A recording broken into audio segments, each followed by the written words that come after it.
स्वागत है आप सभी का आपके अपने YouTube channel Geeta's corner estate commerce में। आज हम करेंगे इमर्जिंग ट्रेंड इन मैनेजमेंट का थर्ड टॉपिक क्वालिटी सर्कल। जो चैनल पे नए हैं, जिन्होंने पहले वीडियोस नहीं देखी हैं, वो BPR और टोटल क्वालिटी मैनेजमेंट की वीडियो देख लेना, क्योंकि ये दोनों ही करवा दिए हैं। क्वालिटी सर्कल आज थर्ड वीडियो है इस वाले टॉपिक में। बाकी और भी बहुत सारे वीडियोज़ हैं, मन करे तो देख लेना भाई। ठीक है, क्वालिटी सर्कल के बारे में देखते हैं क्या है।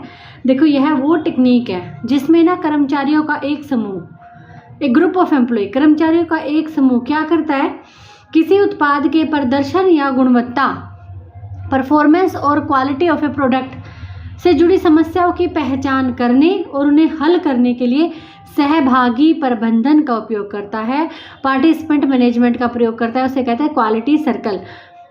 यानी कि एक टेक्निक है जिसमें कर्मचारियों का एक समूह, एक group of employee participant management का प्रयोग करता है। किस लिए करता है?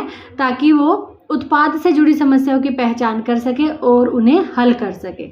ठीक है, यानी कि क्वालिटी सर्कल में क्या आ गया, एक ग्रुप ऑफ एम्प्लॉई आ गया जो किसी समस्या के समाधान के लिए इकट्ठे हुए, और वो समस्या किससे रिलेटेड हो सकती है, उनके उत्पाद या सेवा से रिलेटेड हो सकती है। क्या इसमें क्या होता है, कर्मचारियों की छोटी छोटी टीमें किसी संगठन में गुणवत्ता से संबंधित समस्याओं पर चर्चा, है ना, पहले डिस्कशन करती है। कर्मचारी की जो छोटी छोटी टीमें हैं वो संगठन में गुणवत्ता से संबंधित समस्याओं पर चर्चा करेंगी, उनका मूल्यांकन करेंगी और उनका समाधान, इन सब के लिए वो मिलती है। डिस्कशन करने के लिए, वैल्यूएशन करने के लिए, सॉल्यूशन करने के लिए वो मिलती हैं। अब ये क्या है, यह उद्यम प्रबंधन का एक अनिवार्य घटक है। यह उद्यम प्रबंधन का, यानी कि it is an essential component of enterprise management, जिसमें 6 से 12 लोगों के छोटे समूह कर्मचारी के कार्य जीवन की गुणवत्ता, कार्य जीवन, एक एम्प्लॉई की जो वर्क लाइफ होती है ना, है ना, जो उसमें वो काम करता है, वो वाली लाइफ, उसमें सुधार करने के साथ साथ 6 से 12 लोगों का छोटा समूह कर्मचारी के कार्य जीवन की गुणवत्ता में सुधार करने के साथ साथ ओवरऑल ऑर्गेनाइजेशनल परफॉर्मेंस, यानी कि समग्र संगठनात्मक प्रदर्शन को बढ़ाने के लिए स्वेच्छा से काम करता है। ठीक है, स्वेच्छा से काम करता है। देखो, 3 बातें आ गई इसमें। एक तो क्या कि 6 से 12 लोगों का समूह होता है। ठीक है, मतलब मैक्सिमम 12 ही है। शॉर्ट में मैंने 15 भी बता दिए थे, कहीं कहीं 15 है, लेकिन 12 हैं, वो गलती से बता दे तो वो शॉर्ट में दोबारा से बनाऊंगी, और उस शॉर्ट में 1-2 बातें और मिसिंग है, वो ऐड होके आपको मिलेगा। इसमें एक तो ये 6 से 12 लोगों का समूह, यानी कि मिनिमम तो 2 या 3 होते हैं, लेकिन मैक्सिमम किसी ग्रुप में 6 भी हो सकती है, 6 से 12, यानी कि मैक्सिमम जो संख्या है वो 6 से 12 हो सकती है। और इसमें क्या होता है, देखो, कर्मचारी का जो कार्य जीवन है उसकी गुणवत्ता के साथ साथ सेकंड नंबर पे क्या बात आ गई कि ओवरऑल ऑर्गेनाइजेशनल परफॉर्मेंस पे ध्यान दिया जाता है। सारे देखो, अगर कर्मचारी की उसके वस्तु की गुणवत्ता में सुधार होगा, कर्मचारी की वर्क लाइफ में होगा, तो इससे क्या होता है, पूरे ऑर्गेनाइजेशनल परफॉर्मेंस में अपने आप ही ऑटोमेटिकली सुधार आ जाता है। स्वेच्छा से काम करते हैं, अपनी मर्जी से काम करते हैं वो। ठीक है, मिनिमम जो सदस्य होते हैं वो 2 से 3 होते हैं, और अधिकतम जो होते हैं 15 होते हैं। अधिकतम 12 होते हैं, सॉरी 15 नहीं होते, वही 15 करी थी, 15 ही लिख दिया।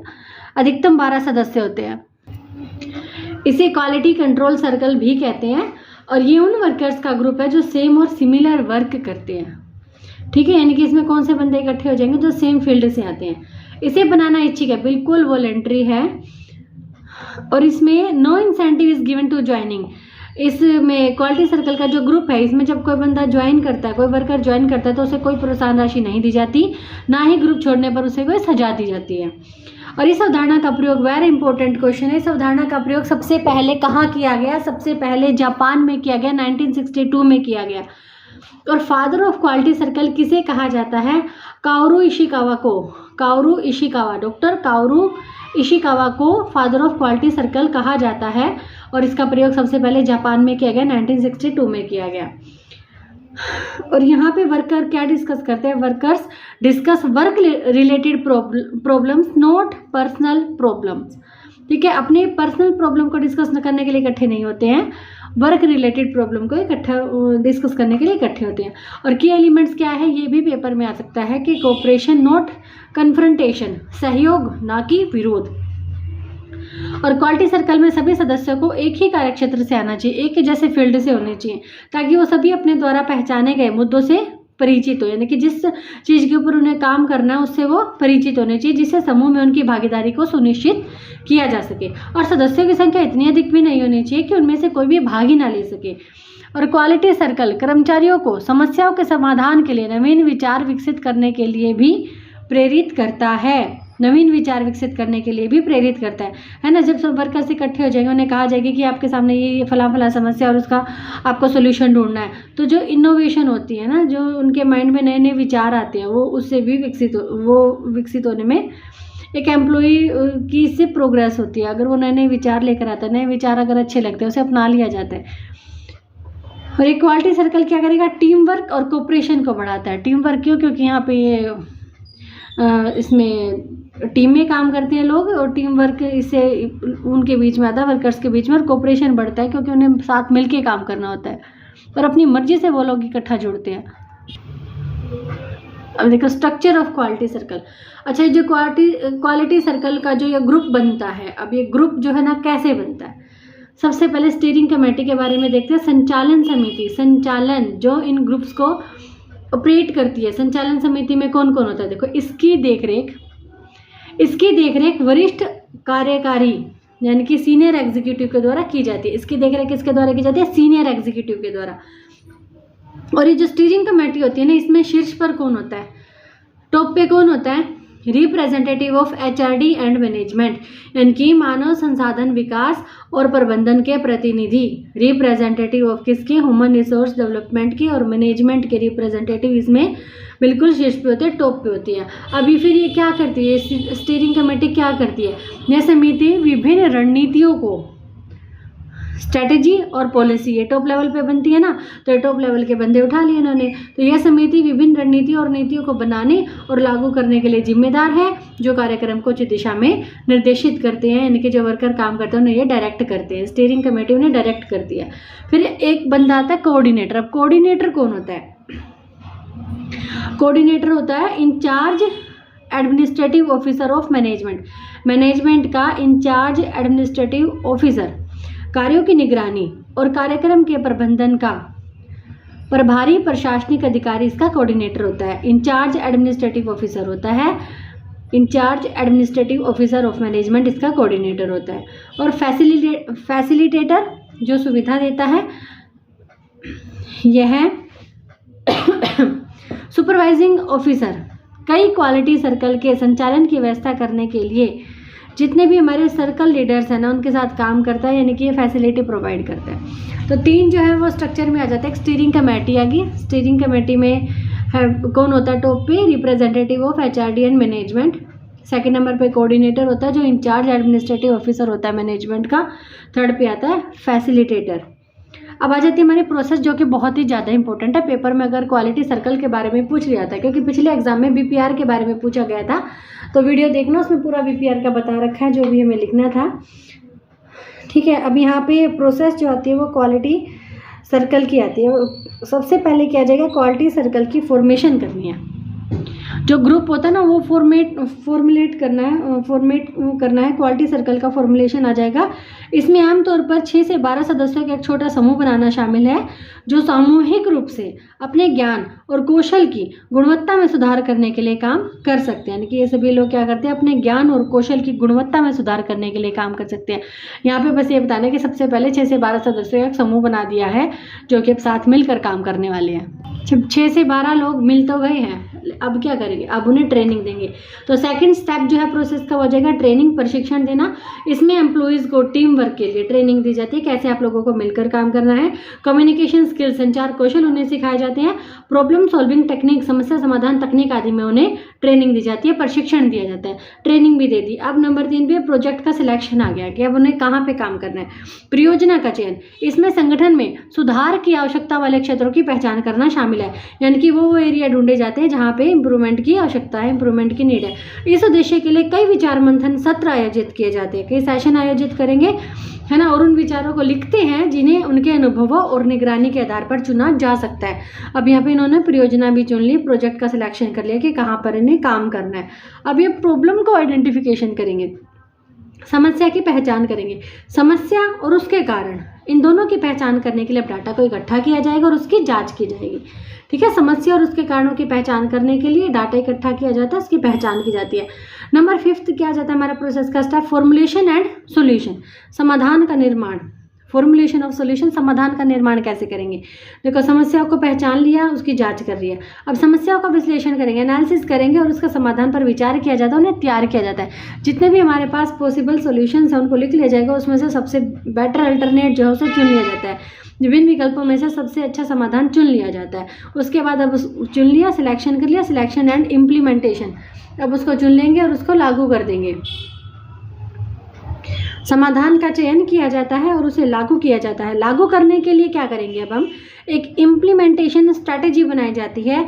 इसमें क्या क्या डिसाइड किया जाएगा कि जो ये स्ट्रैटेजी बनाई गई है ना, उसके स्टेप्स कितने हैं, हर वर्कर का रोल क्या रहेगा और उसकी रिस्पॉन्सिबिलिटी क्या रहेंगी, इनको परिभाषित करना सम्मिलित है। इम्प्लीमेंटेशन में क्या आ जाती है, 3 बातें आ जाती हैं कि जो इम्प्लीमेंटेशन स्ट्रैटेजी बनी है, स्ट्रैटेजी के कितने स्टेप होंगे, हर वर्कर का रोल क्या होगा और उनकी रिस्पॉन्सिबिलिटी क्या होगी, ये सारा सिलेक्शन एंड इम्प्लीमेंटेशन में आ जाएगा।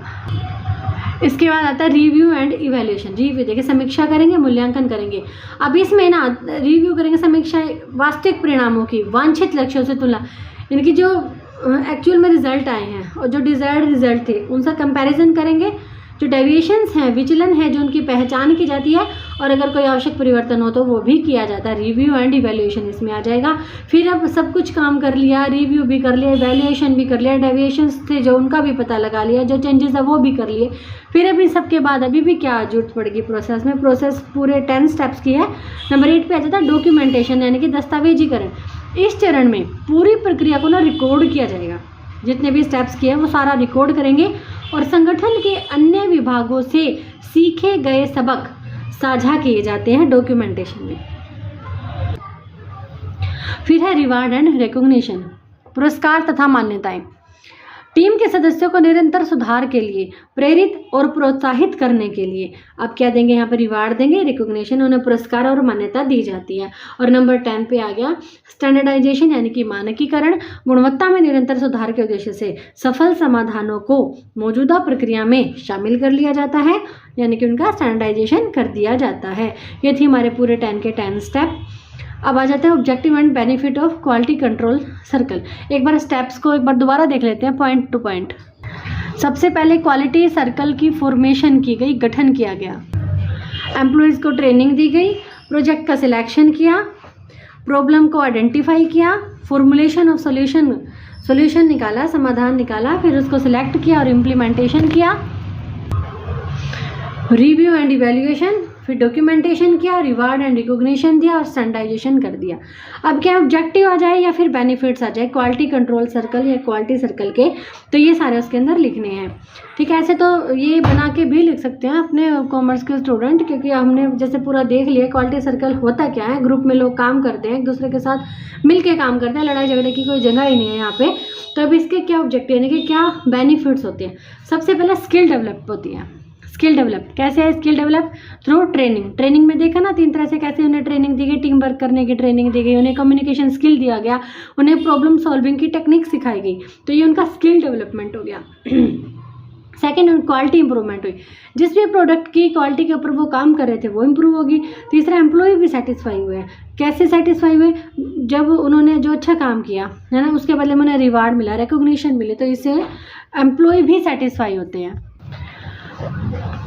रिलेशनशिप मैनेजमेंट यहाँ पे बनती है, क्योंकि सभी लोग मिल के काम करते हैं, कोऑर्डिनेशन होता है, कन्फ्रंट्रेशन नहीं होता, सहयोग होता है, ना कि विरोध। कॉस्ट भी रिड्यूस होती है, कॉस्ट रिडक्शन भी हमें यहाँ पे मिलती है। अचीवमेंट ऑफ ऑब्जेक्टिव्स, ऑर्गेनाइजेशन जिस ऑब्जेक्टिव की अचीवमेंट के लिए काम कर रही थी वो अचीव हो जाता है। और इनोवेशन में बताया था जैसे न्यू आइडियाज़ आते हैं तो इससे इनोवेटिव पावर बढ़ती है एम्प्लॉयज़ की, और कंज्यूमर तो सेटिस्फाई होगा ही होगा क्योंकि उसे अच्छा प्रोडक्ट मिलेगा। तो ये था हमारा क्वालिटी सर्कल। अब हम मिलेंगे नेक्स्ट में बेंचमार्किंग के साथ, इमर्जिंग ट्रेनिंग मैनेजमेंट में बेंचमार्किंग के साथ मिलते हैं नेक्स्ट वीडियो में। Till then bye bye.